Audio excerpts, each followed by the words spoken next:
Oi, gente. Boa noite. Vocês estão bem? Sim. Vocês estão bem, gente? Tem mais alguém doente aqui? Todo mundo no universo está gripado, tá doente. Feche seus olhos comigo. Vamos fazer um momentinho de oração. Senhor Deus, nós te entregamos tudo, Jesus. Jesus, não de boca para fora, mas nós te entregamos tudo de verdade.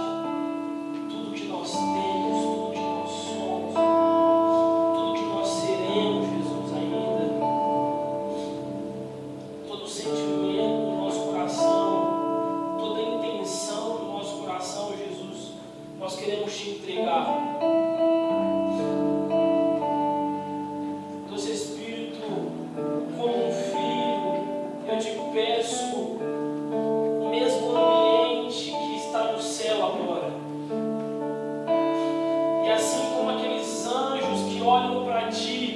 Reconhecem a sua grandeza e a sua majestade, e após reconhecer, eles pegam as suas coroas e jogam aos seus pés, como um ato de dizer: o Senhor é unicamente digno de toda a honra e toda a glória. Nós te entregamos tudo essa noite, nós te entregamos a nossa atenção, nós te entregamos a nossa mente, nós te entregamos o nosso coração, Jesus, para que a sua palavra faça efeito em nós, em nome de Jesus. Amém. Já não acabou. Muito bom. Gente, abre comigo Lucas capítulo 11.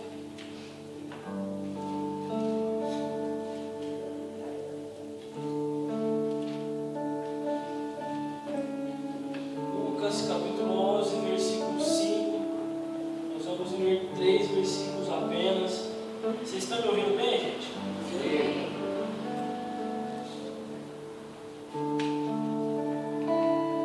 Vocês estão com uma carinha muito triste hoje. Muito feliz, pessoal. Todo mundo encontrou?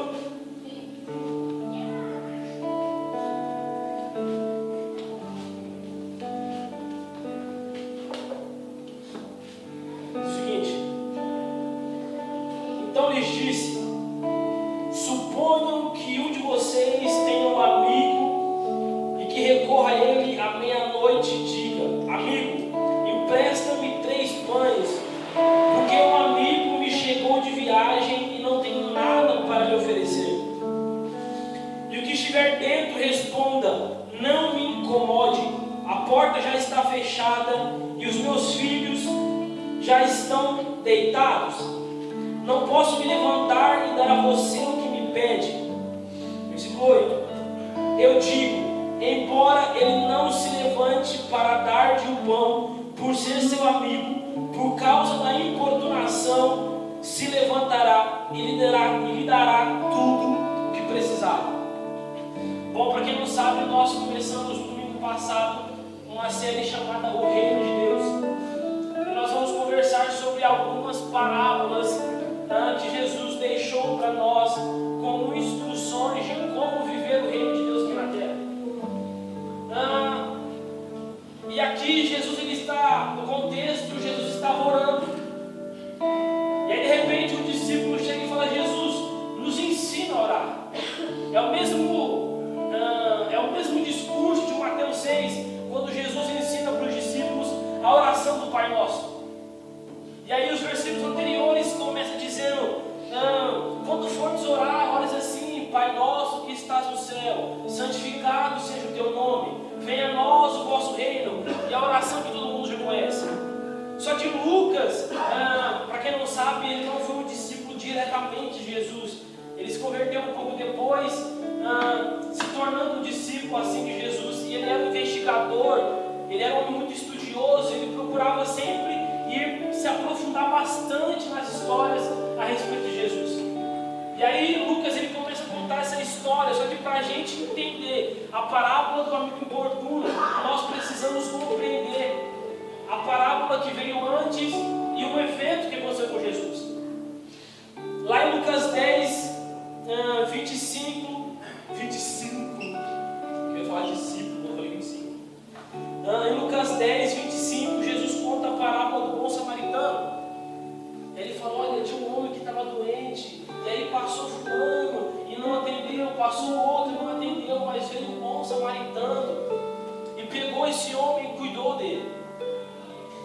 depois em Lucas 10, 38, é a história que Jesus vai na casa de Marta e Maria.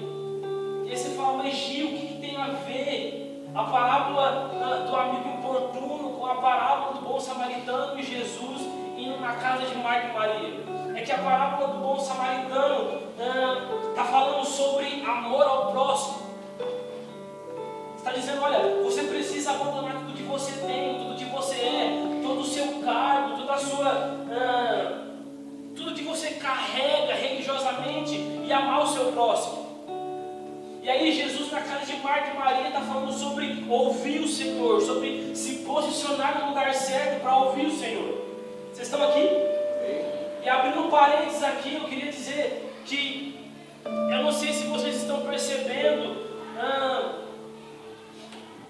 mas eu tenho ouvido do Senhor ultimamente que o Senhor precisa de homens e mulheres que se posicionam no lugar certo e na hora certa. Enquanto o Gabs adorava e falava que o Senhor nos ache. E sabe, Tatá, essa tem sido a minha oração nos últimos dias. Que o Senhor me ache quando Ele me procurar. Que o Senhor me encontre quando Ele passar com os seus olhos sobre a terra. Eu sempre falo isso e eu quero repetir. Cara, não é porque você faz parte de uma igreja que você considere boa, que você é um crente. Não é porque você está ouvindo um sermão que faz sentido, que você está aprovado pelo Senhor. Nós precisamos nos posicionar com entendimento e com intencionalidade para que o Senhor nos ache. Vocês estão quietinhos, de verdade. E aí Jesus ele começa a contar a parábola. Ele diz, olha, existia um homem que recebeu uma visita e ele não tinha nada para dar, então ele foi até a casa de outro amigo, e já era meia-noite, então está acontecendo um caos aqui. E a principal coisa que Jesus quer ensinar nessa parábola é sobre termos persistência. Repita comigo, persistência. Persistência. Jesus está ensinando que muitas coisas, gente, que Deus não nos dá, não é porque não é a vontade dele, é porque nós pedimos uma vez só.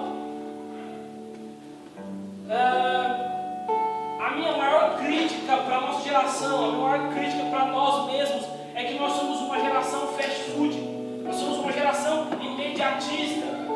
Quer ver uma coisa? Você está na sua casa e está com fome, com 2 cliques que você dá, uma comida chega na sua casa. Você está sem tênis, Azaf, então você pega na internet e daqui uns dias aparece um tênis na sua casa. Nós somos uma geração que gosta das coisas rápidas, das coisas fáceis. Mas, meus amigos, nós acabamos de cantar aqui que seja na terra como é no céu. Que seja na terra como é no céu. E deixa eu te falar uma coisa, é do caráter de Deus esconder as coisas para que os filhos achem. É do caráter do Senhor esconder os tesouros para que nós cavemos, busquemos, batemos até encontrar. Então Jesus está ensinando sobre, cara, você precisa ser persistente, você precisa ser importuno. Em outras palavras, nos dias de hoje, nós precisamos ser chatos. Eu preciso incomodar os céus. Vocês estão comigo, gente? E aí eu queria conversar algumas coisas com vocês, e a primeira delas é: seja amigo de Jesus antes de importuná-lo. Vamos lá no versículo 5. Diz assim: suponham que um de vocês tenha um amigo. Que um de vocês tenha um amigo. Sabe, ninguém importuna um desconhecido. Então, o que o Espírito Santo está fazendo hoje é chamar a igreja para um nível de amizade com Jesus um pouco mais profundo. Sabe, Jesus não é o meu colega que eu vejo aos domingos. Jesus é meu amigo que eu levanto todos os dias, e Ele é a primeira pessoa que eu encontro. Ele é a pessoa que é a última que eu vejo e que eu falo quando eu vou dormir.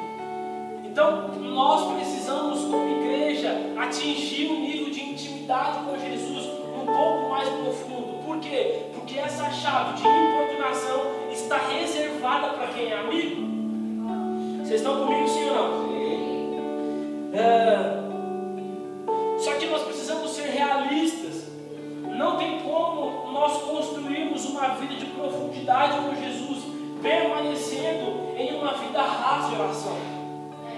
Não tem como. Sabe, esses dias eu estava em casa vendo um vídeo aleatório. Um vídeo de como as pessoas, como os caras descobrem o petróleo. Mas o cara no vídeo estava falando que, tipo assim, é uma tecnologia violenta e tem uma broca gigantesca, eles têm que saber o lugar certinho para cavar não sei quantos quilômetros para baixo, furar o pré-sal, furar a rocha, e lá embaixo, bem no fundo, eles descobrem que existe algo precioso. Sabe, gente, nós nunca encontraremos nada na superfície, nós nunca descobriremos nada de precioso enquanto nós estivermos no lugar raso. Sabe, não tem como eu construir uma amizade com Jesus profunda, não tem como eu construir uma amizade com Jesus a ponto de eu me sentir à vontade de importuná-lo, se a única relação que eu tenho com Ele é aos cultos, aos domingos. Sabe, gente, ninguém cava um poço de petróleo com uma pá.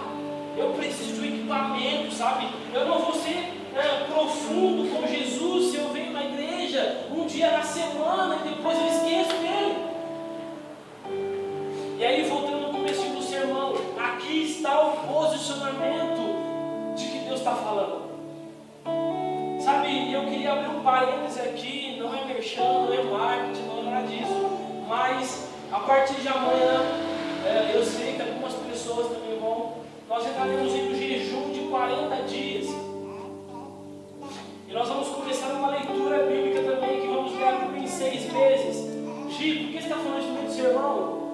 Porque eu estou me posicionando, cara. Sabe, eu preciso fazer o que eu nunca fiz, para que eu encontre algo que eu nunca encontrei. Sabe, eu preciso cavar onde eu nunca cavei e com a força que eu nunca cavei, para que o tesouro escondido seja achado, para que o tesouro escondido seja descoberto. Por que o evangelho às vezes é muito pesado para você? Porque alguém vem aqui e fala: olha, existe um homem que encontrou um tesouro, ele enterrou esse tesouro, foi e vendeu tudo alegremente, depois voltou e comprou todo o terreno. E aí você fala assim: nossa, cara, eu preciso vender tudo, eu preciso dar tudo. Só que você nem encontrou o tesouro ainda. Por que o homem vendeu tudo alegremente? Porque ele achou um tesouro. Se você quiser vender as coisas sem antes achar um lugar de intimidade com Jesus, para você vai ser pesado mesmo. Sabe, nós não nos movemos por ações e recompensas, não é isso que eu estou dizendo. Sabe, Jesus ele não precisa fazer mais nada para que eu tenha fé nele, para que eu ame. Ele já se ofertou.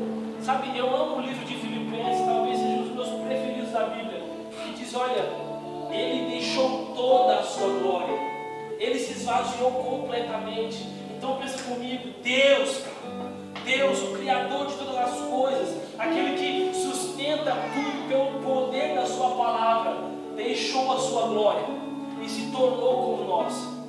E aí, não satisfeito, a Bíblia diz que quando ele se tornou como um homem, ele foi ainda mais baixo e morreu a morte de cruz. Então, cara, Jesus não precisa fazer exatamente mais nada para que eu ame. Mas não existe nada melhor do que você cavar fundo e encontrar uma preciosidade no coração de Jesus. E aí nós começamos a entender aquele homem que foi e vendeu tudo para comprar aquele campo. E vamos seguir, que eu não estou pregando sobre essa palavra, né? Desculpa, me empolguei. Vocês estão aqui ainda? Sim. Então, saia daqui essa noite. Saia daqui essa noite, cara, dizendo: Jesus, a adoração confirma muito o que eu vou falar. Jesus, até aqui eu cheguei, mas eu ainda consigo olhar para frente e ainda vejo que tem muito a percorrer. Ainda existe muita profundidade para eu ir, então por favor me leve. Enquanto eu estudava sobre esse sermão, Espírito Santo me deu uma alusão muito interessante. Jesus é como se navio de milhões de toneladas, ele tem dificuldade em se mover em lugares rasos. Ele tem dificuldade, cara. Eu não estou dizendo que Jesus não entende um novo convertido, não é isso, meus amigos. Não é isso, mas em Apocalipse 21, 22, se eu não me engano, fala sobre um rio. E diz assim, e me mostrou um rio. E esse rio fluía do trono e do cordeiro. O que eu aprendo com isso? Cara, quando eu me converti, eu entrei no rio de Deus. Eu já falei isso aqui, mas vamos lá. Eu entrei no rio de Deus. Então é aquela visão de Ezequiel, e agora as águas estão nos meus tornozelos. Então eu vou conhecendo Jesus, eu vou fazendo parte de uma comunidade de fé. Então as águas estão agora nos meus joelhos. Só que quando as águas estão na minha cintura, eu falo, cara, tá bom, eu cheguei até aqui, olha, eu faço parte de uma comunidade de fé, cara, eu prego aos domingos, olha como o evangelho é bom, eu dou meu dízimo. Só que se você perceber em Apocalipse, a ênfase não é o rio, a ênfase é o trono e o cordeiro. Porque o rio flui do trono e do cordeiro. Então nós estamos dentro de um rio, mas o nosso objetivo é chegar até o trono e até o cordeiro. Então eu estou dizendo para vocês hoje, abandone a sua vida rasa, abandone o seu evangelho raso. Feche seus olhos comigo um momento. Jesus, eu oro agora pelo todo espírito de incredulidade nessa casa. Eu oro agora, Jesus, pela distração que vai embora agora em nome de Jesus. Tem uma porção das suas escrituras sendo derramada, Jesus, e nós não queremos perder isso. Nós não queremos, Jesus, ir embora assim como foi orado, da mesma maneira. Por favor, Jesus, nós te entregamos a nossa atenção nesse momento, para que a sua palavra nos transforme de dentro para fora e que a gente abandone esse evangelho raso que nós vivemos. Em nome de Jesus, amém. E aí, enquanto eu pensava sobre isso, o Senhor me lembrou um pouco do começo da minha caminhada. Quando eu comecei a ouvir falar sobre oração, cara, você precisa orar, você precisa ir no seu quarto, você precisa passar horas com Jesus. E aí eu ia, entrava e nada acontecia. E aí Jesus disse para mim, cara, você se frustra. E tem muitas pessoas que se frustram com a vida de oração, porque elas buscam resultados profundos com atitudes rasas. Sabe? Deixa eu ver alguém que eu não conheço. Aquele rapaz de boné preto, como que é o seu nome? Pablo. Se eu sentar com o Pablo agora, falei, e aí, mano? Frio, né? Tá chovendo semana, né? Por quê? Porque nós não nos conhecemos, nós não temos assunto, eu não sou íntimo dele. Mas se eu sento com a Luana, por exemplo, o povo fala assim, ô, cala a boca vocês dois. Por quê? Porque os resultados de profundidade dependem de atitude de profundidade. Eu preciso gastar tempo com Jesus, eu preciso ser intencional com Jesus. Porque senão eu entro no meu quarto e falo assim, nossa, eu quero ver o céu aberto aqui, eu quero ver os anjos, eu quero ver o rio, eu quero ver o cordeiro. Só que aí, cara, você entra no seu quarto de vez em quando. E sabe, gente, não é gostosinho falar sobre isso. Porque é algo que a gente fala há muito tempo. Só que o Espírito Santo tem nos movido a pregar aquilo que nós já pregamos. Por quê? Porque nós não vivemos de lasanha e feijoada. Nós vivemos de arroz e feijão. Então, eu não estou aqui para te entregar uma revelação nova. Eu estou aqui para dizer, ore, persista, jejue. Esse é o evangelho puro e simples. E é isso que nós precisamos. Amém? Amém.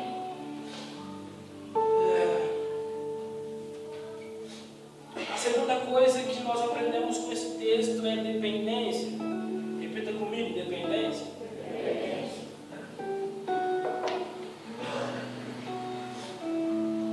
Vamos lá para o versículo 6. Versículo 6 diz assim: e não tenho nada para lhe oferecer. Não tenho nada para lhe oferecer. Sabe, por muito tempo, e na verdade eu acho que todas as vezes, Jesus ele sempre vai te dar uma causa, mas quase nunca vai te dar os recursos para essa causa. Por quê? Porque ele quer te fazer dependente. Deus escolheu Moisés para libertar o povo, mas Moisés disse assim: eu sou gago, eu não consigo falar. Em outras palavras, Moisés estava dizendo: eu não tenho nada para oferecer para o povo. Deus escolheu Davi para governar sobre Israel quando ainda era um menino. Em outras palavras, Davi não tinha nada para oferecer para aquele povo. Só que o que nós precisamos entender, e isso é uma frase que o Luiz Hermínio sempre diz, eu acho muito incrível. Ele fala: aquilo que Deus promove, Deus sustenta. Aquilo que Deus promove, Deus sustenta. Então, por que a CMD talvez esteja funcionando? Porque eu chego para Jesus e falo: Jesus, eu não tenho nada para oferecer para aquele povo. Nós estamos sendo aos poucos enviados para a rua. Meus amigos, eu quero dizer para vocês: o evangelismo da CMD não é sobre aquilo que nós carregamos. Sabe, quando nós chegarmos nas ruas, nós vamos dizer: cara, eu não tenho nada para te dar, mas aqui eu tenho um amigo que tem pão. Eu conheço alguém, eu tenho um amigo que tem pão para vocês. Então nós precisamos aprender a sermos totalmente dependentes de Deus. Tem uma música do Zoe que fala que depender é como viver perigosamente. Para aqueles que têm fé, não. Vocês estão comigo, gente?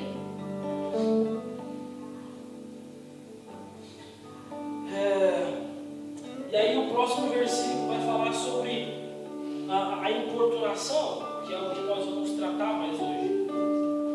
Mas antes de entrar na importunação, eu queria conversar um pouquinho com vocês sobre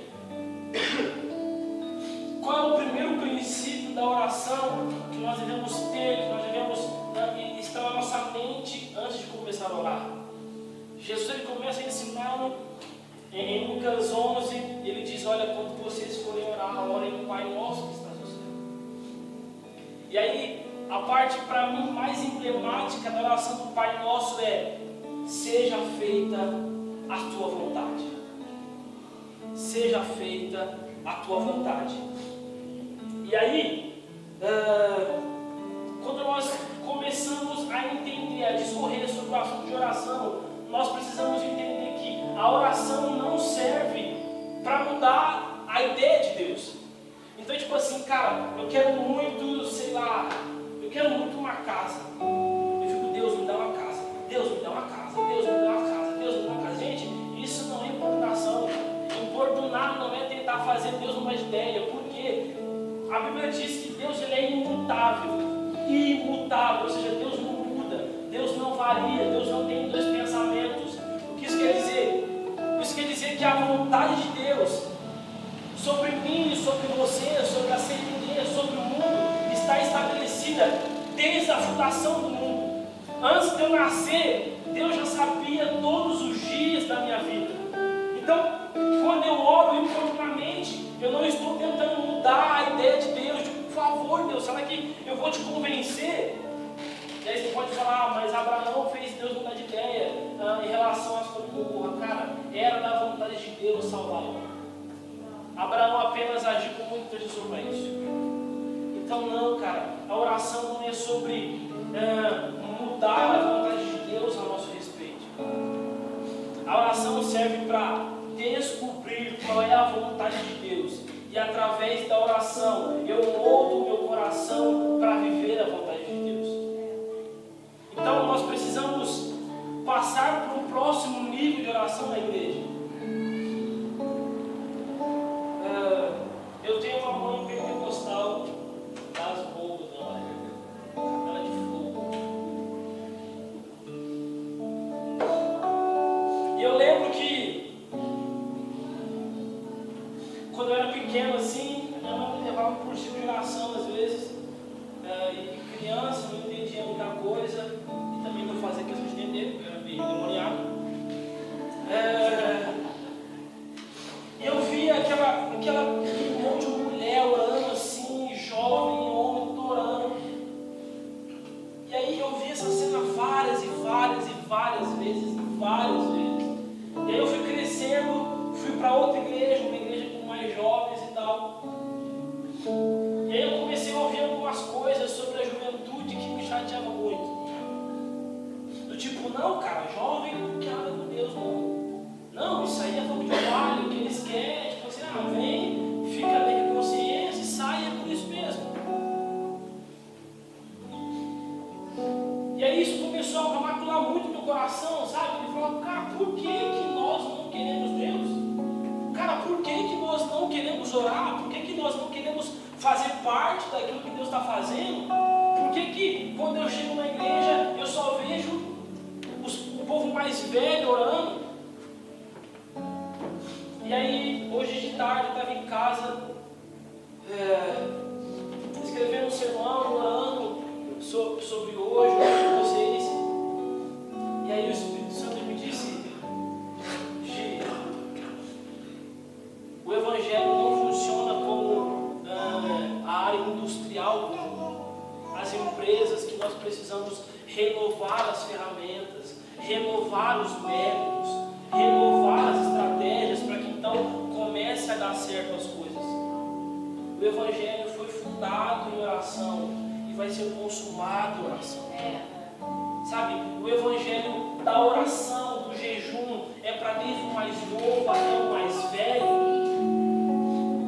Só que eu falo isso por mim mesmo, às vezes nós nos achamos tão para frente, mas tão para frente, que talvez a gente não precise orar. A nossa cabeça é tão aberta, mas tão aberta que às vezes o cérebro está caindo da cabeça. Nós somos tão inovadores e tão a geração da moda de Cristo que não estamos aplainando os caminhos. Sabe, por muito tempo eu ouvi canções como Deus me tira do deserto. Mas cara, a nossa geração é a geração que deve cantar Deus me leve para o deserto.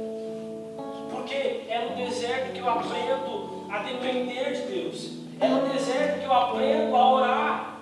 Por quê? Porque não tem ninguém mais à minha volta. Eu não uso de recursos com mais nada, com mais ninguém. Eu só tenho o Senhor. E eu estava com muita vontade de pregar outra coisa, só que como a gente está numa série, eu preciso pregar isso daqui. Só que eu estou ouvindo um chamado urgente, gente, do Espírito Santo para a igreja. Ele está dizendo que vocês precisam se posicionar. Vocês precisam estar no lugar que eu estou dizendo para você estar. Sabe, uma onda missionária não vai vir porque você tem menos de 30 anos, meus amigos. Sabe, nós não seremos enviados para as nações ou para a rua porque nós somos a geração do momento. Nós devemos ser como o cedro do Líbano. O cedro do Líbano. Os primeiros 3 anos do cedro, ele cresceu apenas 10 centímetros para cima e 1 metro para baixo. Sabe, por favor, não me entenda mal, eu não estou sendo legalista. Eu não quero pesar o seu evangelho, como eu disse. Cara, você precisa encontrar um tesouro, porque senão para você vai ser pesado mesmo. Só que, por conta da urgência que o Espírito está clamando ao meu coração, eu preciso dizer, cara, não dá mais para não orar. Cara, não dá mais para não ter vida com Deus. Não dá mais, não dá mais. Eu não estou falando de salvação. Não, você não ora para ser salvo. Cara, eu oro para fazer parte do que Deus vai fazer. Eu oro para ser participante daquilo do que Deus vai fazer. Eu lembro que ele me falou assim, Giovanni, estuda. Você quer ser o que da sua vida? Gente, ora para minha mãe, ela sofreu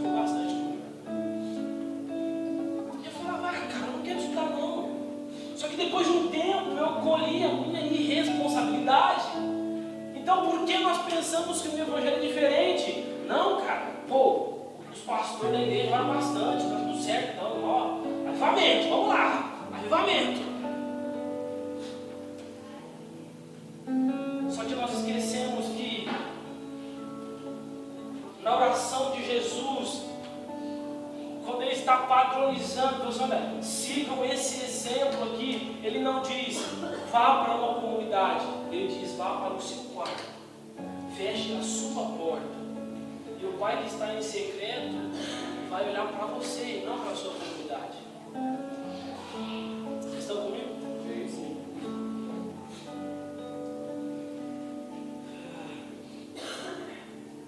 Que seja feita a vontade de Deus. Eu queria que vocês em Salmos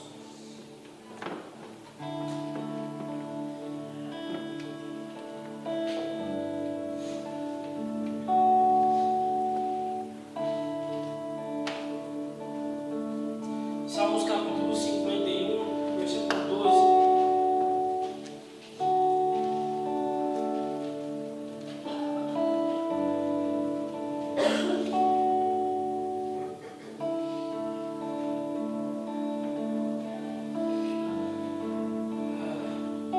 Diz assim: devolve-me a alegria da tua salvação. Presta bem atenção, gente, porque eu não sei para vocês, mas esse restinho de versículo que nós vamos ler agora é o que está nos guiando para a vontade de Deus. Devolva-me a alegria da tua salvação e sustenta-me com o espírito pronto a obedecer. Sabe, não é sobre entender a vontade de Deus, é sobre entender a vontade de Deus e obedecer. Eu gosto muito da passagem que Jesus vai ser batizado por João. Então Jesus, ele passa pelo batismo, ele diz que na mesma hora o Espírito vem e o conduz para o deserto. Sabe o que isso quer dizer? Que Jesus tinha o Espírito pronto a obedecer. Quando ele se levantou das águas, o Espírito diz, olha, vai para o deserto, ele não diz, amanhã eu vou. Ele diz, tudo bem, eu estou indo agora. Mais importante que descobrir qual é a vontade de Deus é obedecê-la. Mais importante que descobrir qual é o seu propósito para as nações é entrar no seu quarto e conhecer o Jesus das nações. Sabe, eu tenho pensado bastante sobre o evangelismo, porque é o que o Senhor está, talvez seja a próxima estação da nossa casa. Esses dias eu estava lendo a Bíblia e eu fui ver a palavra apóstolo no original, que significa alguém enviado com uma mensagem. Sabe, eu só serei um apóstolo de Cristo, só serei alguém que leva a mensagem para as outras pessoas, se primeiro eu tiver uma mensagem, e não uma mensagem de autoajuda, porque no versículo 6 da parábola, o homem está dizendo, eu não tenho nada para lhe oferecer, mas eu tenho um amigo que tem pão, eu tenho um amigo que tem uma revelação, eu tenho um amigo que tem uma palavra de vida eterna para vocês. Então, encare como quiser, talvez seja mais uma mensagem onde alguém está dizendo para orar de novo. É mais uma mensagem que o povo está falando, cara, leia a Bíblia, jejue, ore, entre no seu quarto, conheça Jesus, conheça o seu Senhor. Mas que vocês vão embora com essa frase, nós não vivemos de comidas super sofisticadas. O que nos sustenta de verdade é o arroz e o feijão. O que me sustenta não é a revelação que eu recebi do pastor no domingo, é o meu devocional diário que eu fiz hoje. Que o Senhor nos dê, que o Senhor nos conceda um espírito pronto a obedecer à voz dele. Pronto a obedecer à voz dele.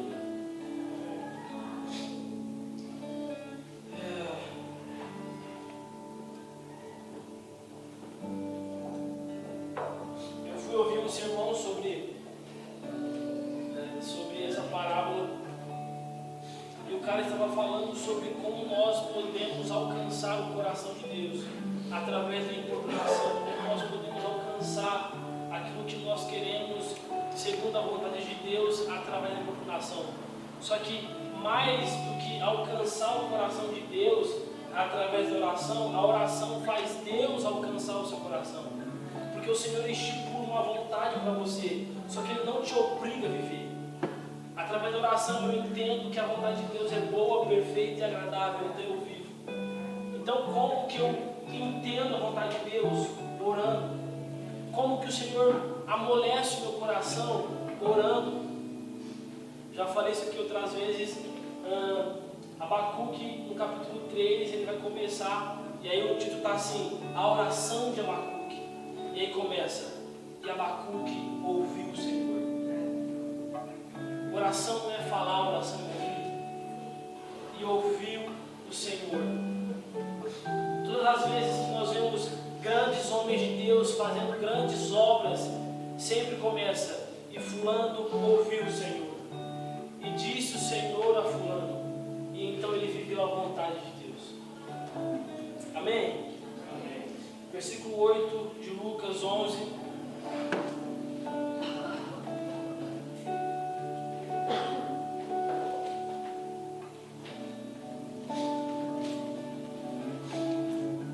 Eu digo, embora ele não se levante para dar-lhe o pão, por ser seu amigo, por causa da importunação se levantará.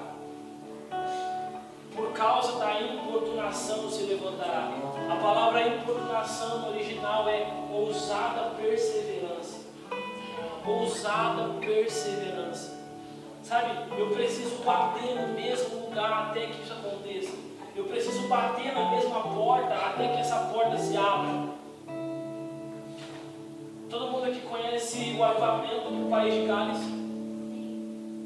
Evan Roberts começou a orar com 13 anos de idade, mais ou menos. O avivamento foi acontecer quando ele tinha 26 anos de idade. 13 anos orando por uma causa que ele não tinha recurso. 13 anos orando, talvez dizendo, Jesus, chegou um amigo na minha casa, mas eu não tenho pão, então por favor, abre a porta e me dá pão. Abre a porta e me dá pão. Sabe, eu vou abrir meu coração para vocês. A minha oração todos os dias para Jesus é: Jesus, eu tenho uma causa, eu quero uma igreja avivada, eu quero uma igreja de homens e mulheres que são fervorosos, não na adoração somente, mas nas escrituras e na adoração e na oração. Por favor, abre a porta e me dê pão. E aí, a Bíblia sempre coloca uma data, digamos assim, até que aconteça. Então, quando que eu vou parar de orar? Até que aconteça. Quando eu vou parar de clamar Maranata? Até que o Filho venha. Quando que os dons vão cessar? Até que a igreja seja